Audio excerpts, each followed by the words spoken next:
आज राज्य रे आरंभ हेला ओडिशा सरकारक महिला मानक पई जुगांतकारी योजना सुभद्रा। ओडिशार लक्ष लक्ष महिलांकु अकाउंट को सुभद्रा टंका जाइछि। प्रधानमंत्री नरेंद्र मोदी निज जन्मदिन रे एही चर्चित योजनार शुभारंभ करिसंती। भुवनेश्वर जनता मैदान रे अनुष्ठित भव्य आयोजन रे सामिल हेई सुभद्रा योजनार शुभारंभ करिसंती प्रधानमंत्री नरेंद्र मोदी। सूचना अनुसार 25,11,000 जन हिताधिकारी अकाउंट को आज जाइछि सुभद्रा टंका। आउ जेउ मानक अकाउंट को जाई नाही सेमाने मध्य आज ही पाइबे टंका।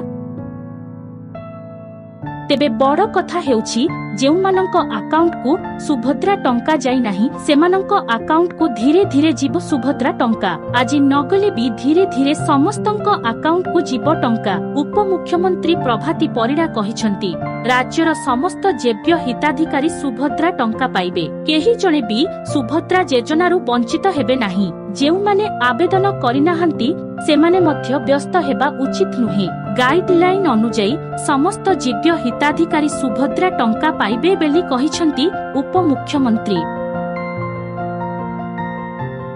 सुभद्रा योजना रे आवेदन करिबा पई सेभली केनसी आवेदन सीमा नाही। आज जेउ माननकु प्रथम किस्ती टंका मिली नाही सेमाने आवेदन करिले परे मिलिबो। एपरिकी जेउ माने प्रथम किस्ती टंका न पाइबे सेमाननकु परवर्ती किस्ती रे एका बेले दुईटी किस्ती मिलिबो। ब्यूरो रिपोर्ट ग्रामीण एक्सप्रेस लाइव।